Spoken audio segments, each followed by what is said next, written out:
Welcome back to James Pigeon, and as you remember from last episode, I'm working on a book, and this is chapter 2. If you have not listened to chapter 1, go do that first. It's like 5 minutes. But yeah, sorry it's been a while. I wrote all of chapter 2 and all of chapter 3, so to put those in short order. I was just kind of like lazy with recording the audiobook, so sorry about that. I don't know if anyone cares. I mean, these videos don't get a lot of views, but I mean, it's not that. It's like really little effort to record them. So without further ado, here's chapter 2 of Blood Upon the Waves. Chapter 2. Burial. Breakfast. 8 shillings. Farewell. Our spades turned up clumps of the now melting snow, depositing them, time after time, beside the gradually deepening pit that Mr. Baker, Mrs. Baker, and I were slowly cutting into the soil. We operated in complete silence. It was hard work, especially in the cold. The blizzard had subsided, but it was still only a few degrees above freezing. I barely recognized the bodies. They were stiff and emaciated, yes, but that's not why. It was the eyes. Those empty eyes. The souls were gone. They weren't my family. They were merely dried out pieces of meat with crude impressions of their likenesses, poorly taxidermied husks, masquerading as human.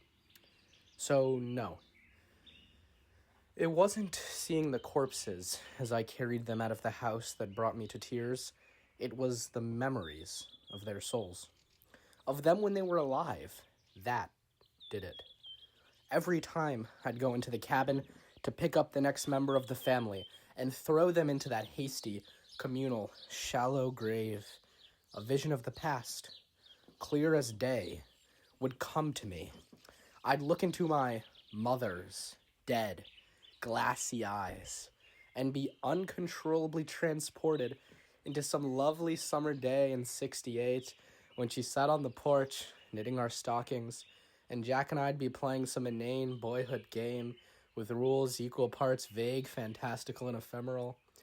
When she'd call out to us, "Don't stray too far, boys," in her maple syrup voice, with a genuine smile across the bottom third of her round Welsh face. Times like that almost made you forget the bad ones, until I'd snap out of it and bring her little body to the edge of the pit and dump it in. Thankfully, the Bakers let me stay with them the rest of that winter. Meredith had been their only child. Almost 3 years later, and there was still the sense that they hadn't yet moved on. There was just this massive feeling of distance in their eyes, as if there were some great gulf between them and the rest of the world. Neither one of them spoke with any great frequency, not to me, nor the other, nor God. Mrs. Baker never once addressed me until the day I left. Mr. Baker always called me boy or lad, never Lazarus.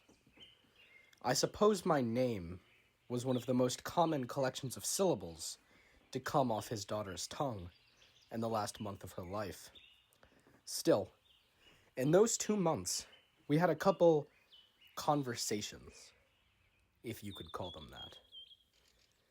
I was eating breakfast with Mr. Baker before heading out to split my quota of firewood for the day, when he overheard my nearly whispered grace. "Thank you, O Lord, for this food which I am prepared now to graciously receive." He chuckled to himself. Unperturbed, I finished before he turned to me. "The way I see it, boy," he started, "you don't have a whole lot to be thanking God for right now." I was deeply offended, but careful not to cross my charitable host. "But, mister," I ventured, ready to quiet my tongue at a moment's notice if he showed even the slightest hint of bona fide irritation. "He gave us this food, this house, our lives." He laughed under his breath again. "You'll learn, boy." He sighed and got up, straightening his woolen cap. Then he doubled back, as if there were some deep truth in his throat that he refused to leave unsaid. "Did you ever wonder, lad, whether our lives are as much of a gift as you make them out to be?" It was the last day of my stay with the Bakers when Mrs. Baker spoke to me for the first and final time for the next 5 decades. The snow was thawed, and the ground was green again, and it would be time for me to leave.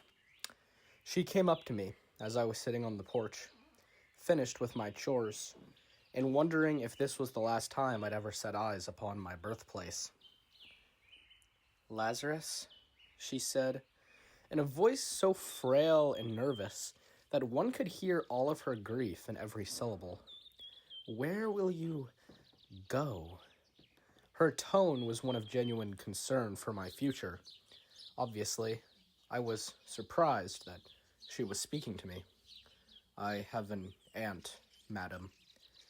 I started carefully and with precision. She seemed so fragile that one misplaced verb or noun would have shattered her countenance like glass. "In Saybrook, in Connecticut." "And how will you get there?" "Walk, I suppose." She looked distraught. She'd had a rough history with children walking in the forest. "Here," she said, nearly crying, as she pressed a little leather pouch into my palm. "This should be enough for a boat down the river." "Madam, I can't take this," I protested with my infantile sense of honor. "This is near all the coins you have." She cut me off. "Let me do this for you." She went inside. The path to the Connecticut River was muddy and loud with birdsong. Mr. Baker accompanied me to the bank and waited with me until a flatboat passed. I flagged it down, and Mr. Baker explained the situation and negotiated a rate for me. I passed the pouch of coins into the captain's hand and stepped on without speaking.